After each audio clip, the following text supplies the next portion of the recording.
ഒടുവിൽ കേന്ദ്ര സർക്കാർ അക്ഷരാർത്ഥത്തിൽ പിടിമുറുക്കിയിരിക്കുകയാണ്. മാസപ്പടി വിഷയത്തിൽ CMRL ഓഫീസിൽ റെയ്ഡ്. കോർപ്പറേറ്റ് ഓഫീസിൽ SFIO സംഘം എത്തിയത് ഡെപ്യൂട്ടി ഡയറക്ടറുടെ നേതൃത്വത്തിൽ നിന്നുള്ള റിപ്പോർട്ടുകൾ ചർച്ചയായതോടെ CPM-ന് വീണ്ടും ചോദ്യങ്ങൾ. മുഖ്യമന്ത്രി പിണറായി വിജയനും മകൾ വീണ വിജയനും കുരുക്കുമുറുകുകയാണ്. മുഖ്യമന്ത്രിക്കും മകൾ വീണ വിജയനുമെതിരെ നീളുന്ന മാസപ്പടി വിവാദത്തിൽ അന്വേഷണം കടുപ്പിച്ചിരിക്കുകയാണ് കേന്ദ്ര സർക്കാർ. കൊച്ചിയിലെ CMRL കമ്പനിയുടെ കോർപ്പറേറ്റ് ഓഫീസിലാണ് സീരിയസ് ഫ്രോഡ് ഇൻവെസ്റ്റിഗേഷൻ ടീം പരിശോധന ആരംഭിച്ചത്. ആലുവ കോർപ്പറേറ്റ് ഓഫീസിലാണ് ഡെപ്യൂട്ടി ഡയറക്ടർ അരുൺ പ്രസാദിന്റെ നേതൃത്വത്തിലുള്ള സംഘത്തിന്റെ പരിശോധന. നിർണായക വിവരങ്ങൾ ലഭിച്ചുവെന്നാണ് സൂചന. ഡയറിയിൽ നിന്ന് ലഭിച്ച വിവരങ്ങൾ കേന്ദ്രീകരിച്ചാണ് അന്വേഷണം. നൽകാത്ത സേവനത്തിന് കോടികളാണ് മുഖ്യമന്ത്രിയുടെ മകൾ പ്രതിഫലം വാങ്ങിയത്. എന്തൊക്കെ സേവനങ്ങൾ നൽകിയെന്ന് തെളിയിക്കാൻ ഇതുവരെയും വീണയ്ക്കും സംഘത്തിനും ആയിട്ടില്ല എന്നുള്ള ആക്ഷേപവുമുണ്ട്. മറിച്ച് അന്വേഷണത്തെ രാഷ്ട്രീയമായി നേരിടാനാണ് CPM-ന്റെ തീരുമാനം. ആദായനികുതി ഇന്ററിം സെറ്റിൽമെന്റ് ബോർഡ് ഉത്തരവ് വന്നപ്പോൾ 2 കമ്പനികൾ തമ്മിലെ സുതാര്യ ഇടപാടെന്ന് പറഞ്ഞാണ് മുഖ്യമന്ത്രിയുടെ മകൾക്കുള്ള CPM പിന്തുണ. കരാറിൽ ROC ഗുരുതര ക്രമക്കേട് കണ്ടെത്തി അന്വേഷണം SFIO ഏറ്റെടുത്തപ്പോഴും മുഖ്യമന്ത്രിയെയും കുടുംബത്തെയും സംരക്ഷിക്കാനാണ് പാർട്ടി തീരുമാനിച്ചത്. ഇതിൽ പലതവണ പാർട്ടിക്ക് ഔദ്യോഗിക വാർത്താക്കുറിപ്പ് പോലും പുറത്തിറക്കേണ്ടി വന്നു. നിയമസഭയിൽ പ്രതിപക്ഷത്തിന്റെ അടിയന്തര പ്രമേയത്തിനും സർക്കാർ തടയിട്ടിരുന്നു. പക്ഷേ ഇപ്പോഴിതാ മാസപ്പടി വിഷയത്തിൽ അന്വേഷണം കടുക്കുക തന്നെയാണ്. കേന്ദ്ര സർക്കാർ അന്വേഷണം തുടങ്ങിക്കഴിഞ്ഞു. ആലുവയിലെ CMRL-ന്റെ കോർപ്പറേറ്റ് ഓഫീസിൽ പരിശോധന തുടങ്ങിയതോടെ വരും ദിവസങ്ങളിൽ മുഖ്യമന്ത്രി പിണറായി വിജയനും CPM സംസ്ഥാന സെക്രട്ടറി MV ഗോവിന്ദനും കൂടുതൽ ചോദ്യങ്ങൾക്ക് ഉത്തരം പറയേണ്ടി വരും.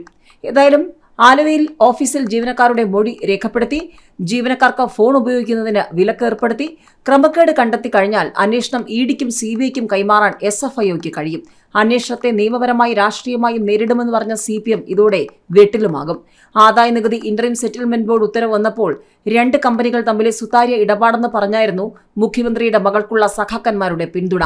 മാസപ്പടി വിവാദത്തിൽപ്പെട്ട കൊച്ചിയിലെ CMRL കമ്പനിയുടെ ഉടമകൾ ഡയറക്ടർമാരായ നോൺ ബാങ്കിംഗ് ഫിനാൻസ് സ്ഥാപനമാണ് വീണയുടെ കമ്പനിക്ക് 4 വർഷം ഈടില്ലാത്ത ലോണായി ആകെ 77 ലക്ഷത്തിലധികം രൂപ നൽകിയതെന്നും പരാതി ഉയർന്നിരുന്നു. ഏതായാലും രാജ്യം ഉറ്റുനോക്കുന്ന അന്വേഷണ ഉദ്യോഗസ്ഥൻ അരുൺ പ്രസാദിന്റെ നേതൃത്വത്തിലാണ് CMRL-ന്റെ ഓഫീസിൽ പരിശോധന നടത്തുന്നത്. ഡെപ്യൂട്ടി ഡയറക്ടർ അരുൺ പ്രസാദ് എന്ന പേര് ഇതിനോടകം തന്നെ മാധ്യമങ്ങളും സോഷ്യൽ മീഡിയയും ചർച്ചയാക്കിയിരുന്നു. ആദായനികുതിയും റവന്യൂ ഏജൻസികളും അന്വേഷിച്ചിരുന്ന വീണ വിജയന്റെ എക്സോലോജി കമ്പനിക്കെതിരായ പരാതിയാണ് വൻകിട സാമ്പത്തിക വഞ്ചനാ കേസുകൾ അന്വേഷിക്കുന്ന കേന്ദ്ര ഏജൻസിയായ സീരിയസ് ഫ്രോഡ് ഇൻവെസ്റ്റിഗേഷൻ ഓഫീസ് ഏറ്റെടുത്തത്. വീണ വിജയൻ മാസപ്പടി വാങ്ങിയതടക്കമുള്ള പരാതികളാണ് SFIO അന്വേഷിക്കുക. പ്രതികൾ കുറ്റക്കാരെന്ന് തെളിഞ്ഞാൽ അറസ്റ്റ് ചെയ്യാൻ പോലും അധികാരമുള്ള ഏജൻസിയാണിത്. എക്സാലോജിക്കും കരിമണൽ കമ്പനി CMRL-ഉം തമ്മിലുള്ള സാമ്പത്തിക ഇടപാടുകൾ സംബന്ധിച്ചാണ് SFIO പ്രധാനമായും അന്വേഷിക്കുന്നത്. കോർപ്പറേറ്റ് മന്ത്രാലയത്തിലെ ഏറ്റവും ഉയർന്ന ഉദ്യോഗസ്ഥർ അടങ്ങിയ 6-അംഗ സംഘത്തിനാണ് അന്വേഷണ ചുമതല. അരുൺ പ്രസാദിനെ കൂടാതെ additional director Prasad Adalli, K Prabhu, A Gokulnath, KMS Narayanan, Varun BS എന്നിവരാണ് സംഘത്തിലുള്ളത്. കാർത്തി ചിദംബരത്തിനെതിരായ എയർസെൽ മാക്സിസ് കേസ്, പോപ്പുലർ ഫിനാൻസ് ചിട്ടി തട്ടിപ്പ് കേസ്, വാസനൈകർ കേസ് അടക്കമുള്ള കോളിളക്കം സൃഷ്ടിച്ച നിരവധി കേസുകൾ അന്വേഷിച്ച ഉദ്യോഗസ്ഥനാണ് സംഘത്തിലുള്ള അരുൺ പ്രസാദ്. എക്സാലോജിക്ക് സ്വകാര്യ സ്ഥാപനത്തിൽ നിന്നും പണം വാങ്ങിയത് ചട്ടലംഘനമാണെന്ന് ROC കണ്ടെത്തിയിരുന്നു.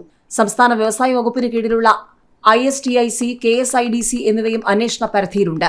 8 മാസത്തിനകം അന്വേഷണം പൂർത്തിയാക്കാനാണ് SFIO-ക്ക് നൽകിയിരിക്കുന്ന നിർദ്ദേശം.